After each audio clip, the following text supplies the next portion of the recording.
I'm joined here today by Ze'ev Balyadin, who is a soldier in the Golani, which is a combat brigade in the Israeli Defense Force. And I heard an incredible story how he came from Texas, where I currently live. Right now I'm in Jerusalem, but I live now in Dallas, Texas. Ze'ev, when did you arrive in Israel? So I arrived Monday morning in Israel. I left Texas. I found out Saturday morning about what the situation was in Israel. I was on the afternoon flight to New York. The ticket from the evening flight on Saturday, and the evening flight out of New York was canceled. So I had to switch onto an El Al flight the next day. So I left Sunday mid-afternoon and arrived in Israel Monday morning. Got some of my things together and then headed to base. So where are you currently? Oh, well, let's start with where are you from, Zev?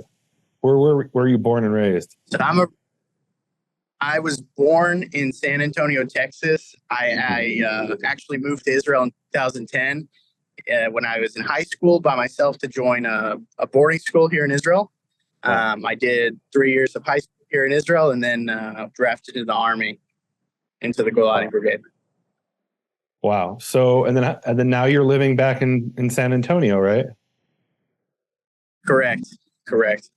But why would you leave the safety of San Antonio to come into a war zone? So I did my time. I served my country back in the day in 2017.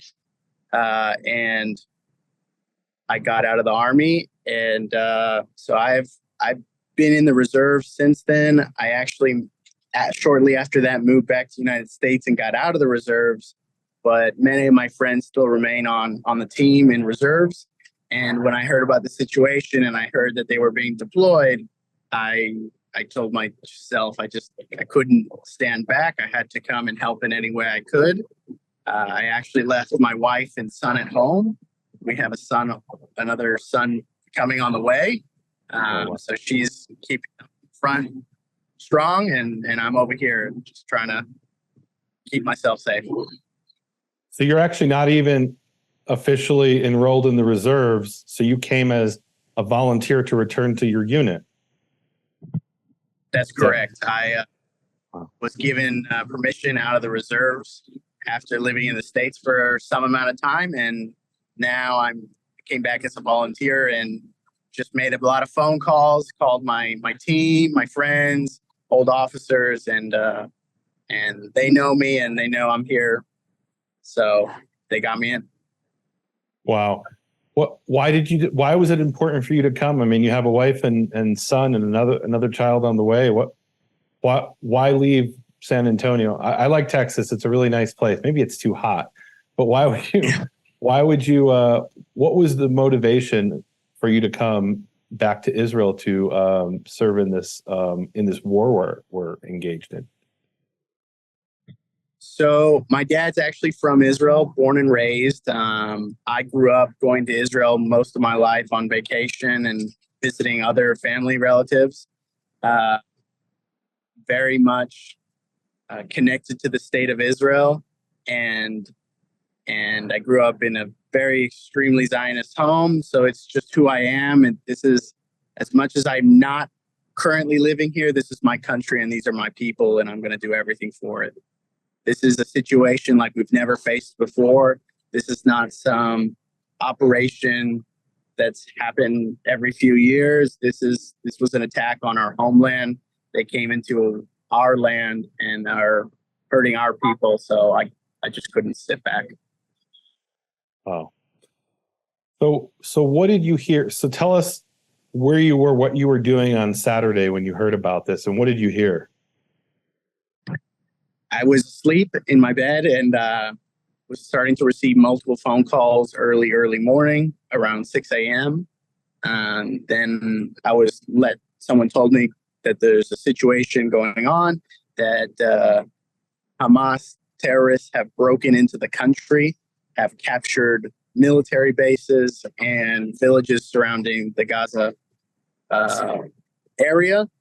And so then I just started to make a lot of phone calls, do some research, find out the extent of the situation. Obviously, it was still very unclear, the full picture. Even today, it's not known fully the damage that's been caused, but I know we've been working very hard as a country and a military to resecure and bring peace and quiet to those areas. Okay.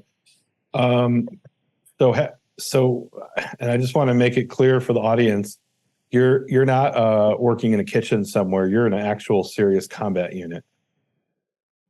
Correct. Right? I'm a part of that unit.